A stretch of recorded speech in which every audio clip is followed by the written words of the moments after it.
Welcome back to another video. And ఈ వీడియోలో ఏంటా అనుకుంటున్నారో మీరు ఆల్రెడీ తమిళ చూసారు కాబట్టి మీకు అర్థమైపోయి ఉంటుంది. సో ఈ రోజు అయితే మన పాపది అంటే మా పాపది ధాత్రి గారిది వచ్చేసి కేక్ స్మాష్ అండ్ అలాగే మంగళ స్నానం అని అయితే మేము అనుకున్నాము. బికాజ్ మా ఇంట్లో వాళ్ళందరికీ కుదరాలి కాబట్టి మేము వన్ సండే అయితే ప్లాన్ చేసామన్నమాట. బర్త్డే వచ్చేసి మండే, ఇంక సండే అయితే ఇంక ఇంట్లో అందరం ఉంటాం కదా అని అట్లా ప్లాన్ చేసాము. ఫస్ట్ అయితే చూసారుగా క్లాప్స్ కొట్టుకుంటా అట్లట్లుంది. తర్వాత ఏమైందో మీరే చూడండి. ఇంక అసలు ఈ పిల్లకి వామ్మో అంటే ఏమన్నా గలీజ్వి చేస్తే అసలు అప్పటికి నచ్చదు ఫ్రెండ్స్. నాకు ఆ రోజే తెలిసిందనమాట. కనీసం కేక్ టచ్ కూడా చేయలేదు. లాస్ట్లో ఇంకా ఏదో తప్పక మేము కొంచెం బలవంతం చేస్తే అలా చేసింది. అప్పుడు కూడా చూసారుగా ఎలా ఏడుస్తుందో. ఇంకా అలా అయితే మేము చిన్నగా ఫోర్స్ చేసి అయితే చేపిస్తున్నాం అనమాట. బికాజ్ మేము మంత్లీ కేక్ కట్ చేసాము, కానీ అప్పుడు ఏంటంటే జస్ట్ లిప్స్కి టచ్ చేస్తున్నాం కానీ ఆ టేస్ట్ని ఇలా చెయ్యం కదా. సో అందుకని చెప్పేసి ఫస్ట్ టైం కాబట్టి తను అలా బిహేవ్ చేసింది అనమాట. అసలు చాలా అంటే చాలా క్రేజీగా అనిపించింది. మా బంగారం చూసారా, వాళ్ళ చెల్లి చేయలేదని చెప్పి వాడే కట్ చేసుకొని వాడే తింటున్నాడు. అసలు ఇంకా మా కేక్ అయితే లాస్ట్లో గబ్బు గబ్బు అయిపోయింది. ఇంకా స్మాష్ అంటేనే అంతే ఉండిద్దిలేండి. కాకపోతే మా పాప సహకరించలేదు. దేనికి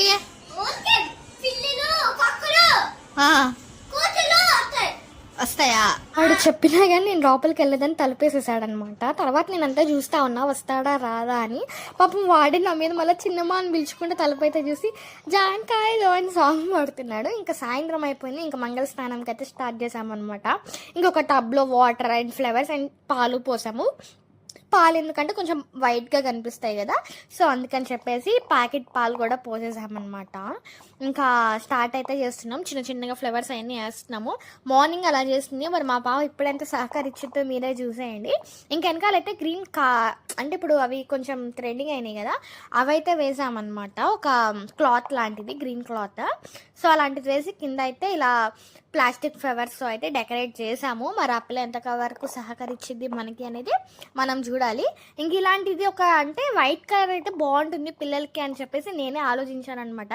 బట్ మా పిల్లకి అది గుర్చుకుందో లేదంటే ఏమో, అంటే బేసిక్గా తనకి కొంచెం వాటర్ అంటే భయం ఉంది. సో ఇంకా అందుకని ఇక్కడ ఈ మొహం చూస్తే మీకు అర్థమవుతుంది కదా. బట్ ఏదో ట్రై అయితే అలా చేసాము. ఫస్ట్ అయితే కొంచెం ఏడ్చి అలా చేసింది, కానీ తర్వాత అయితే పర్లేదు, ఒక రకంగా మాకు బాగానే సహకరించింది అని అనుకోవాలి మేము. ఇక్కడైతే ఏడవలేదనమాట. జస్ట్ నార్మల్గా ఐస్ దగ్గరే హ్యాండ్ పెట్టేసుకుంది, కానీ అంతకైతే ఏడవలేదు. అమ్మయ్య లాస్ట్కి అయితే పర్లేదు, కొన్ని అయినా వీడియోస్ మంచిగా వచ్చినాయి అని అయితే మేము హ్యాపీగా ఫీల్ అయ్యాము. బికాజ్ అంతేలేండి, మనం సాటిస్ఫై అవ్వాలన్నా కానీ మన పిల్లలు ప్రశాంతంగా ఉంటే మనం కూడా అవుతాం కదా. సో ఇంకా ఆ పిల్ల ఏదో అంతవరకైనా మనకు సపోర్ట్ చేసిందంటే నా ఆలోచనలో అంటే ఆ జరిగిన సిచ్యువేషన్కి వచ్చేసి నేను గ్రేట్ అనుకుంటున్నాను. వాళ్ళ అమ్మని అక్కడి నుంచి తీసేస్తే పాక్కుండా అయితే వచ్చేస్తుంది. అంటే అండి ఈ వీడియో మీకు కనుక నచ్చినట్లయితే do like, share and subscribe to our channel. Next vlog వచ్చేసి కంపల్సరీగా ధాత్రి బర్త్డే సెలబ్రేషన్స్ అయితే వస్తాయి. Until take care, bye bye.